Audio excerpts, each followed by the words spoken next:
ನುಗ್ಗೆ ಸೊಪ್ಪಿನ ಪಲ್ಯ ಮಾಡಬೇಕಂತ ಡಿಸೈಡ್ ಮಾಡಿದ್ದೀನಿ. ಯಾಕೆಂದರೆ ನುಗ್ಗೆ ಸೊಪ್ಪಿನ ಪಲ್ಯ ತುಂಬ ಉಪಯುಕ್ತವಾದ ಮ್ಯಾಗ್ನೀಷಿಯಂ ಇರುತ್ತೆ, ಅದರಲ್ಲಿ ಕಬ್ಬಿಣ ಅಂಶ ಇರುತ್ತೆ. ಮಕ್ಕಳಿಗೆ ಮತ್ತು ದೊಡ್ಡವರು ತುಂಬ ಒಳ್ಳೆಯದು, ಎಕ್ಸ್ಪೆಷಲಿ ಶುಗರ್ ಪೇಷಂಟ್ಗೆ ತುಂಬಾ ಒಳ್ಳೆಯದು. ಅದನ್ನು ಚೆನ್ನಾಗಿ ಒಂದು ಕಟ್ ನುಗ್ಗೆ ಸೊಪ್ಪನ್ನು ಬಿಡಿಸ್ಕೊಂಡು ತೊಳ್ಕೊಂಡು ಚೆನ್ನಾಗಿ ತೊಳೆದಿಟ್ಕೊಂಡಿದ್ದೀನಿ. ನೆಕ್ಸ್ಟು ಅದನ್ನು ಮಾಡಲು ಬೇಕಾಗುವ ಪದಾರ್ಥಗಳನ್ನು ನಾನು ಹೇಳ್ತಾ ಇದ್ದೀನಿ. ಕರಿಬೇವು, ಕೊತ್ತಂಬರಿ, 2 ಈರುಳ್ಳಿ, ನೆನೆ ಹಾಕಿದ ಬೇಳೆ, ತೊಗರಿ ಬೇಳೆ. ನಿನ್ನೆ ರಾತ್ರಿ ಅದನ್ನು ತೊಳೆದು ನೆನೆ ಹಾಕಿಟ್ಟಿದ್ದೆ, ಅದು ತೊಗರಿ ಬೇಳೆ. ಶುಂಠಿ ಬೆಳ್ಳುಳ್ಳಿ ಪೇಸ್ಟು, ರುಚಿಗೆ ಉಪ್ಪು, ಖಾರ ಮತ್ತು ಅರಿಶಿನ ಪುಡಿ, ಒಗ್ಗರಣೆಗೆ ಸಾಸಿವೆ, ಜೀರಿಗೆ, ಅರ್ಧ ಕೊಬ್ಬರಿ ಬಟ್ಲು ತುರ್ಕೊಂಡು ಇಟ್ಕೊಂಡಿದ್ದೀನಿ.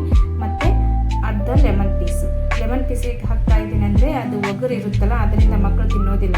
ಆ ಒಗರೆಲ್ಲ ಲೆಮನ್ನಿಂದ, ಅಂದರೆ ಈ ಸಿಟ್ರಿಕ್ ಆಮ್ಲ, ಲೆಮನಲ್ಲಿರೋ ಸಿಟ್ರಿಕ್ ಆಮ್ಲದಿಂದ ಅದೆಲ್ಲ ಬಿಟ್ಕೊಂಡು ಚೆನ್ನಾಗಿ ಒಗರೆಲ್ಲ ಬಿಟ್ಕೊಂಡಿದ್ರೆ ಮಕ್ಕಳೆಲ್ಲ ಚೆನ್ನಾಗಿ ತಿಂತಾರೆ. ಅದಕ್ಕೋಸ್ಕರ ಆಮೇಲೆ ಒಂದು ಪಾತ್ರೆನ ಹೀಟ್ ಆಗೋಕ್ಕೆ ಇಟ್ಕೊಂಡಿದ್ದೆ. ಅದಕ್ಕೆ ನಾನು ಸ್ವಲ್ಪ ಒಗ್ಗರಣೆಗೆ, ಜಾಸ್ತಿ ಆಯಿಲಿ ಇರಬಾರ್ದಲ್ವಾ, ಆಯಿಲ್ ಜಾಸ್ತಿ ತಿಂದರೆ ಫ್ಯಾಟ್ ಬರುತ್ತೆ. ಅದಕ್ಕೆ 1 ಈ ಸ್ಪೂನಿಂದ 1/4 ಸ್ಪೂನು ಎಣ್ಣೆ ಹಾಕ್ತಾ ಇದ್ದೀನಿ. ಅದಕ್ಕೆ ಅರ್ಧ ಟೀ ಪೌಡರಿಂದ ಸಾಸಿವೆ ಹಾಕ್ತಾ ಇದ್ದೀನಿ.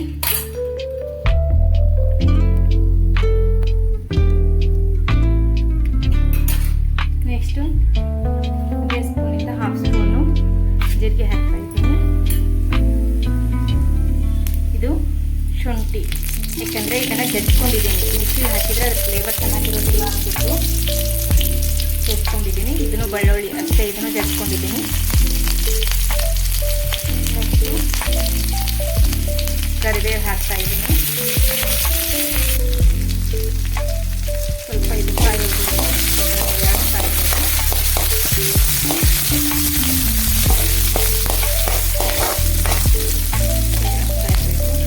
ಎಷ್ಟು ಘಮ ಘಮ ಬರ್ತಾ ಇದೆ ಗೊತ್ತಾ, ಜಜ್ಕೊಂಡಿರೋದ್ರಿಂದ ಶುಂಠಿ ಮತ್ತು ಬೆಳ್ಳುಳ್ಳಿ ಸ್ಮೆಲ್ಲು ನನಗೆ ಎಷ್ಟು ಘಮ ಬರ್ತಾ ಇದೆ. ನೆಕ್ಸ್ಟು ಈ ರೀತಿ ಫ್ರೈ ಆಗಿದೆ ನೋಡಿ. ಅದಕ್ಕೆ ನಾನು ಈರುಳ್ಳಿ ಕಟ್ ಮಾಡಿ ಇಟ್ಕೊಂಡಿರೋದ್ರಿಂದ 2